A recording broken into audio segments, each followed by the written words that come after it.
35% कोचिंगों में इस समय ताला लटका है। प्रशासन ने सुविधा दुरुस्त करने के लिए 1 महीने का समय दिया है।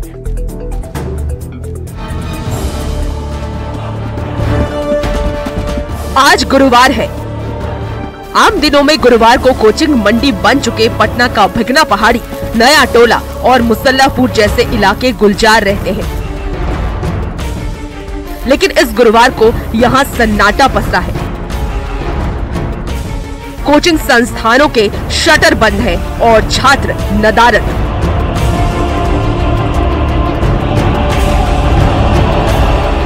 स्थानीय लोगों की माने तो आज की तारीख में पटना के कोई 1-2 नहीं बल्कि 80% कोचिंग में ताला लटका है।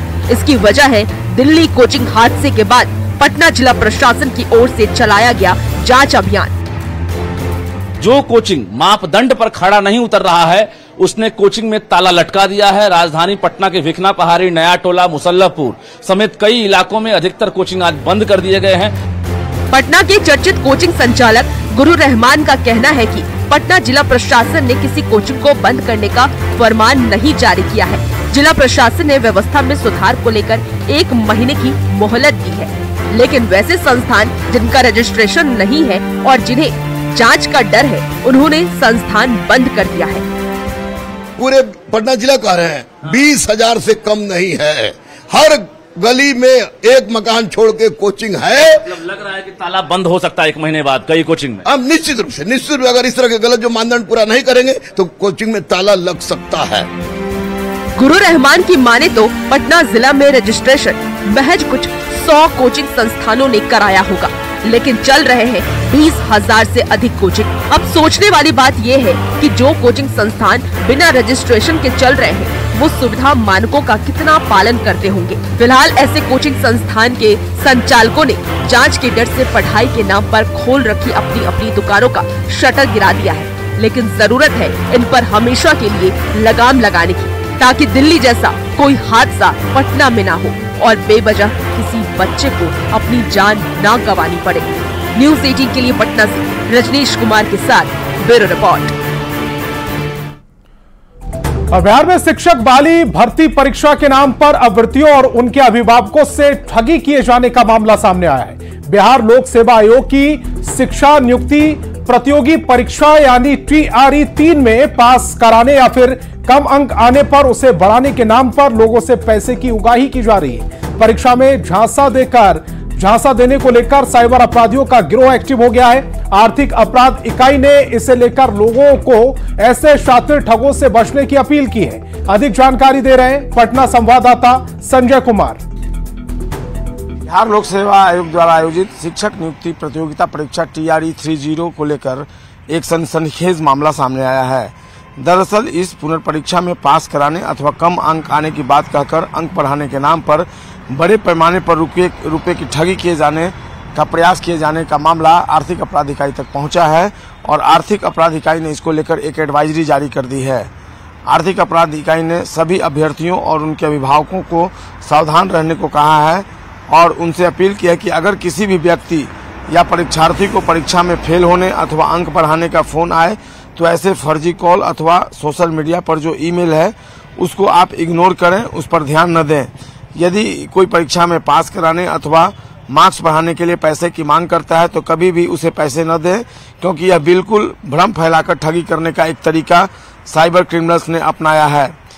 आर्थिक अपराध इकाई ने इसको लेकर सभी अभिभावकों, उनके संबंधियों, मित्रों, पड़ोस के लोगों को भी सावधान करते हुए कहा है कि ऐसे फर्जी कॉल के झांसे में नहीं आना है। पटना स्थित social media patrolling and monitoring unit के मोबाइल व्हाट्सएप नंबर 8544428404 एवं ईमेल आईडी पर आप इसकी तत्काल सूचना दें। शीघ्र इसकी जांच पड़ताल कर जो साइबर क्रिमिनल्स हैं उनके खिलाफ कार्रवाई की जाएगी। जो भी अगर कोई जो साजिश करता है या फिर जो साइबर क्रिमिनल्स है वो अगर बिहार लोक सेवा आयोग द्वारा आयोजित की जाने वाली शिक्षक प्रतियोगिता पुनर्परीक्षा TRE 30 को लेकर आपको किसी तरह का झांसा देता है तो उसके झांसे में बिल्कुल नहीं आए और आर्थिक अपराध इकाई को सहयोग करें।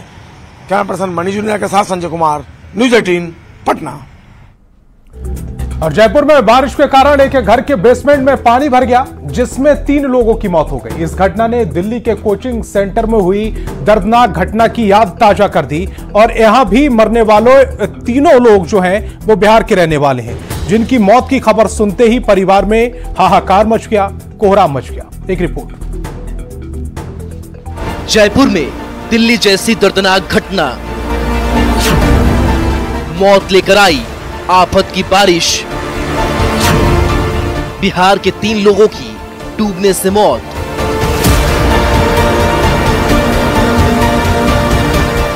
दिल्ली के राउज कोचिंग सेंटर के बेसमेंट में हुई दर्दनाक घटना की भयावह तस्वीर अभी लोगों के जहन से निकली भी नहीं थी कि जयपुर में ठीक इसी तरह हुए हादसे ने दिल्ली की दर्दनाक घटना की धुंधलित होती तस्वीर को फिर से साफ कर दिया है। जिस तरह से दिल्ली में बेसमेंट में पानी भरने से 3 छात्रों की मौत हो गई थी, ठीक उसी तरह से जयपुर में भी बेसमेंट में पानी भरने से 3 लोगों की मौत से हाहाकार मच गया। बुधवार की रात शुरू हुई आफत की बारिश सुबह होते होते 3 लोगों के मौत का कारण बन गई। घटना जयपुर के विश्वकर्मा इलाके की है, जहां तेज बारिश की वजह से बेसमेंट में पानी भर गया। बेसमेंट में पानी सुबह 4 बजे भरा, जब लोग बेखबर होकर सो रहे थे। इससे पहले कि वो कुछ समझ पाते, पानी का लेवल इतनी तेजी से बढ़ा कि वहां से निकलने का मौका तक नहीं मिला और 3 लोग उसी पानी में काल के गाल में समा गए। ये जो मकान है करीब 8 सीढ़ी 6 सीढ़ी उतर करके नीचे की तरफ जाता है। इसके नीचे काफी गहराई तक इसके नीचे काफी गहराई तक ये मकानों में लोग यहाँ पर रहते हैं। इसी तरीके का जो मैप देखिए, आप हाथ से वो समझ सकते हैं। हम न्यूज 18 पे सबसे एक्सक्लूसिव ये दिखा रहे हैं कि कितनी गहराई पर जाकर के ये मकान यहाँ पर बने हुए हैं, कमरे यहाँ पर बने हुए हैं। इसी तरीके के कमरे अशोक सैनी की यहाँ पर बने हुए थे। ये देखिए, और नीचे जाकर ये बेसमेंट है, यानी कितना नीचे जाकर के 10 फीट हम नीचे आ गए, उसके बाद फिर नीचे जाकर के मकान बने हुए हैं। हादसे में मरने वालों में 2 लड़कियां और 1 लड़का था और ये तीनों बिहार के आरा जिले के बिहिया के रहने वाले थे। तीनों के नाम पूजा, पूर्वी और कमल था। जानकारी के मुताबिक जब बेसमेंट में पानी भरना शुरू हुआ तो कमल ने वहां मौजूद 7 लोगों को पानी से निकाला, लेकिन जब खुद वहां से निकलने की बारी आई तो पानी ने उसके निकलने के सारे रास्ते बंद कर दिए थे और आखिरकार वहीं डूबने से उसकी मौत हो गई। लगातार उनको हमने सचेत किया और कॉलोनी वालों ने भी एप्लीकेशन दी थी, हमने भी दी। कुछ नाला साफ कुछ हुआ, लेकिन जो वास्तविक जो रिजल्ट चाहिए था वो नहीं हुआ। खुल के बताइए, क्या प्रशासन नाले को पूरी तरीके से साफ कर चुका था, नहीं कर चुका था? नहीं, उसमें क्या है, दो पक्ष रहते हैं। क्या है कि नाला कुछ साफ तो हुआ ही है, लेकिन कुछ रह भी गया। लेकिन उसमें दूसरा पक्ष ये है कि लोगों ने उस पर कब्जे कर लिए हैं। जो ये नाला इतना छोटा सा हो गया है पीछे आते आते, उसमें से पानी निकालने की जगह। घटना के बाद मौके पर पहुंची बचाव टीम ने तीनों के शव को बाहर निकाला, तब जाकर तीनों की पहचान हो पाई। वहीं जयपुर में हुई इस घटना से आरा में मौजूद उनके परिजनों में चीख पुकार मच गई। लेकिन सवाल अब भी वही है कि हाल में दिल्ली में हुई घटना से सबक क्यों नहीं लिया गया? जब इतनी भारी बारिश हो रही थी तो क्या किसी को अनुमान नहीं लगा कि बेसमेंट में पानी भरने से हादसा हो सकता था, या फिर जानबूझकर आंखें मूंद ली गई? दिल्ली में हुई घटना में मरने वालों में भी एक बिहार की युवती थी और यहाँ तो मरने वालों में तीनों बिहार के ही हैं। Bureau report, news 18।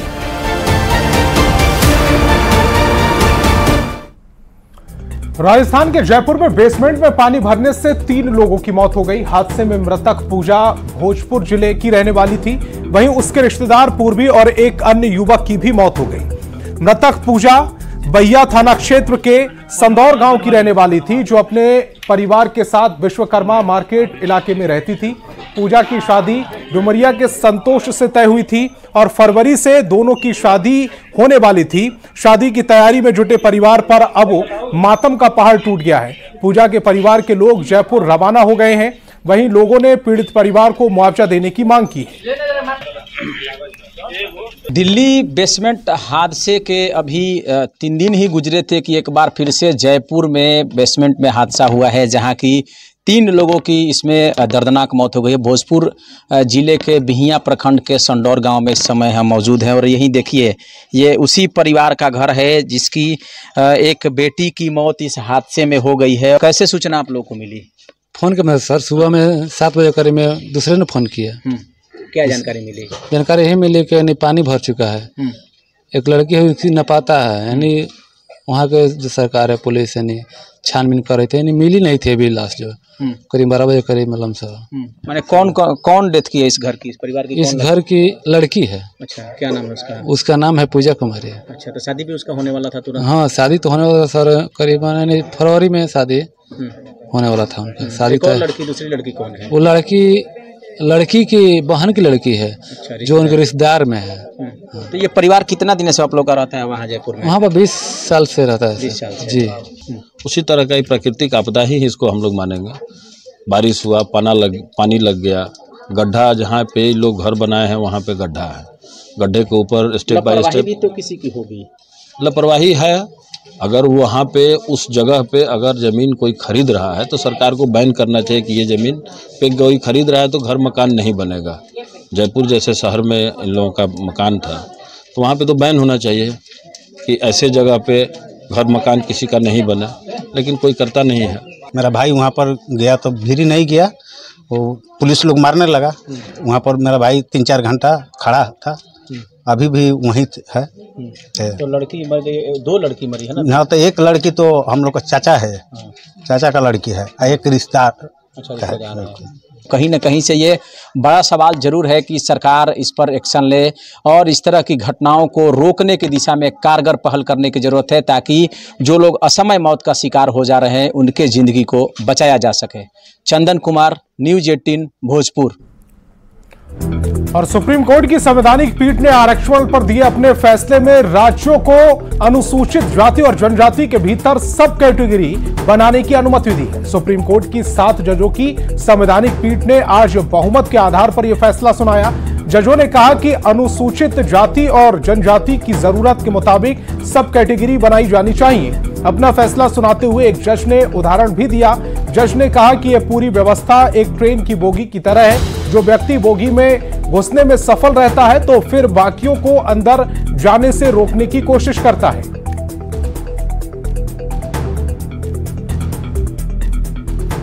और सुप्रीम कोर्ट ने आज कोटा के अंदर कोटा को मंजूरी दे दी है। सुप्रीम कोर्ट ने 7 जजों की बेंच ने कहा है कि अब सरकार एससी कैटेगरी के पिछड़े लोगों में भी अधिक जरूरतमंदों को फायदा देने के लिए सब कैटेगरी बना सकती है। इस फैसले के बाद आरजेडी ने असहमति जताते हुए सवाल खड़े किए हैं। जाति आधारित गणना की रफ्तें नहीं आ जाती, एक साइंटिफिक आंकड़े नहीं आ जाती, तो फिर मैं इसे संविधान सभा और पुनः पैक्ट के निर्णयों के अनुरूप नहीं देखता हूं। इसे राष्ट्रीय जनता दल का मत साफ है।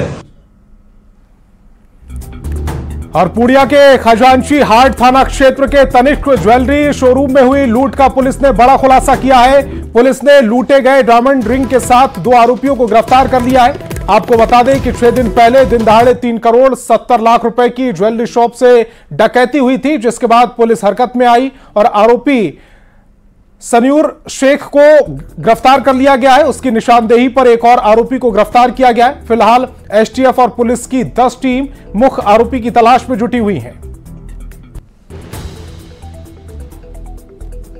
शोरूम लूटकांड में गठित जो अलग अलग स्पेशल टीम्स काम कर रही है, उसी क्रम में वेस्ट बंगाल में जो मालदा में जो काम कर रही थी, उस टीम के द्वारा एक व्यक्ति को अरेस्ट किया गया है और उसके निशानदेही के आधार पे जो कल हम लोगों ने बताया था कि जो 3 बाइक जो अपराध में प्रयुक्त हुआ था, और साथ ही साथ तनिष्क शोरूम से जो लूटा गया एक जो ज्वेलरी है, उसमें ज्वेलरी में से एक प्लैटिनम गोल्ड हीरा जड़ित अंगूठी बरामद किया गया है।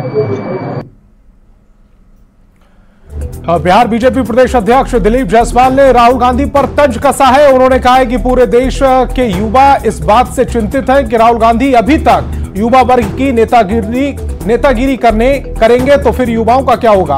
उन्होंने कहा कि युवाओं का हक छीनने वाला नेता इस देश में नहीं चलेगा।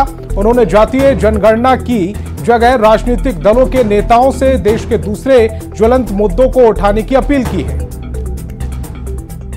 साल में लोग युवा नेता रहते हों तो फिर युवाओं का क्या होगा।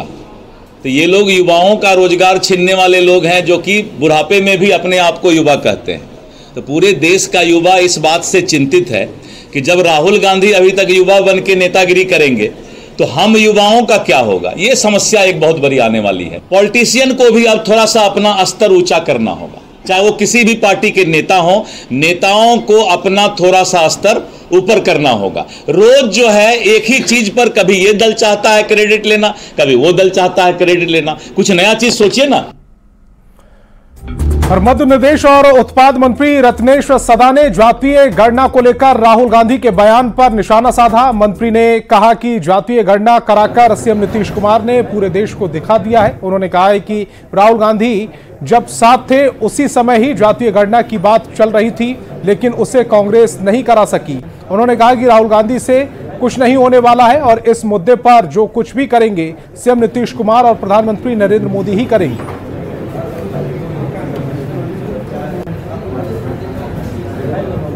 जब जातिगत जनगणना की बात चली थी, लेकिन वो क्यों नहीं कराए। अब वो जनता के बीच में भ्रम फैलाने के लिए अपना मुद्दा बना रहे, लेकिन देश की जनता, बिहार की जनता समझ चुकी है राजीव गांधी से कुछ, राहुल गांधी से कुछ होने वाला नहीं है। जो करेगा बिहार के नीतीश कुमार और देश के प्रधानमंत्री नरेंद्र मोदी करेंगे। खबर राजधानी पटना से, जहां थाली और लोटा चोरी के आरोप में भीड़ ने 3 लोगों की जमकर पिटाई की है। यह घटना नौबतपुर थाना क्षेत्र के अजबन बैथानी इलाके की है। पिटाई का वीडियो सोशल मीडिया पर तेजी से वायरल हो रहा है। पीड़ित पक्ष के बयान के आधार पर कार्रवाई करते हुए पुलिस ने 10 नामजद और 10 अज्ञात के खिलाफ केस दर्ज कर लिया है और पुलिस मामले की छानबीन कर रही है। डीआईजी ने पूरे मामले में रिपोर्ट मांगी है। फिलहाल घटना को लेकर इलाके में तनाव का माहौल बना हुआ है। आदि सोमनाथ सिंह के लिखित आवेदन के आधार पर 10 नामजद एवं 10 अज्ञात अभियुक्त के विरुद्ध प्राथमिकी दर्ज की गई। कांड में आवश्यक कार्रवाई की जा रही है। मोतिहारी के कल्याणपुर थाना क्षेत्र में पुलिस ने ढोल नगाड़ों के साथ अंकित कुमार हत्याकांड के फरार आरोपी के घर पर इश्तेहार चिपकाया। पुलिस ने पहले ढोल नगाड़े बजाकर लोगों को इकट्ठा किया और फिर फरार आरोपी को 15 दिन के अंदर कोर्ट के सामने सरेंडर होने की धमकी दी। सरेंडर नहीं होने पर आरोपी के घर की कुर्की करने की चेतावनी दी।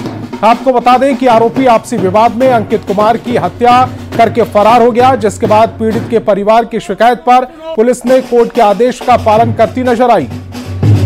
गांव वाले सुनो, के द्वारा इसके घर पे